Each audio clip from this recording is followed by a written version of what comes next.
Coast to Coast Pick 5. $1 minimum. Player-friendly 15% takeout. Coast to Coast Pick 5.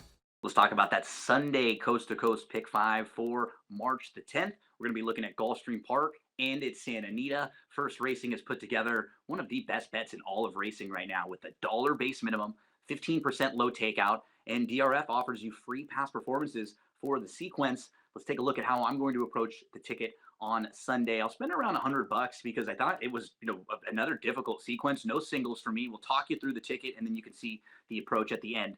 Paramount Prince, this was your King's Plate winner. This was your plate trial winner. He hasn't raced since October, but he's really quick, and if he gets let out front and he gets loose, he's going to be tough to run down. I think the 7 Rotterdam has the benefit of a recent race, actually 2 starts, and now we'll go 3rd start off the bench, 3rd start off the long layoff, and then you have to the outside Patu Road, who can sit really close now, 2nd start off the 10-month rank. This horse is lightly raced with some nice synthetic form. We'll go 1, 7, and 9 to kick off the pick 5. Moving to Gulfstream Park's 10th race on Sunday. It's going a mile on the turf for 3-year-old fillies, 3-year-olds. And I like the 4 Pacific Front. It's just a major player. I mean, this one's very obvious, and she's a horse who has been beat, finishing 2nd in her last 2 starts. She showed speed, but she can also sit. No doubt the horse to beat in this race. But I'm also going to include the 9, Kissing Rock, who debuted back in November, and that was on the dirt. And then came into the Chad Brown barn on January the 28th, and it was a really nice 4th place finish that day. Was a step slow, couldn't get over, was really wide, but I thought finished very well, even chasing lone speed.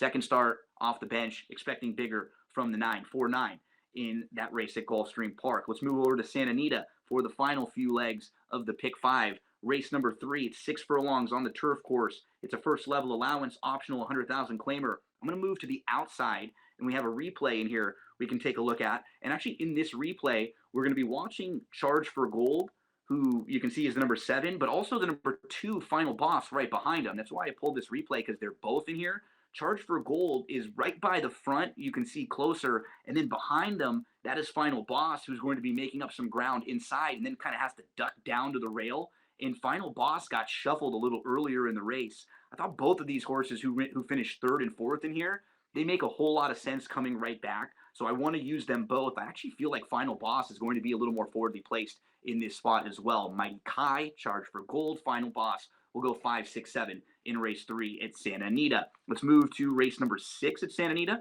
That is the next leg on Sunday. Crypto Craze goes first start off the claim for Mark Glatt. You can take a look at the DRF formulator past performances and see that Mark Glatt is 20% over the last 5 years, first start off the claim. And over the last 1 year, he's 29%. He's won with 6 of his last 21. Crypto Craze could run away and hide in here. He's the one to catch. We'll also include the 9 Jam and Eddie, who is a grinder. He can sit really close from the outside, and he likes to fight. He comes off of a really big effort last time out. Let's move to race number 7. It's the China Doll. That's going to be the closeout leg of the Coast to Coast Pick 5 on Sunday. It's a really contentious field of 6. Not the biggest field in the world, but you can honestly make a case for at least 4 in here based on the way the race shapes up. I thought the 1 and the 3, they may need things to go their own way, but you get to Mo Fox Given. She comes off of a really nice win last time out. Maduro has done nothing wrong. She's undefeated in her 2 starts, but I like Zona Verde most. She completely missed the break 2 starts back. She had legitimate trouble in her last 2 starts, and she has speed, but she can also sit off the pace a little bit. 2, 5, 6, if we can get to the closeout leg to try to hit the Sunday Coast to Coast Pick 5. Let's take a look at the ticket.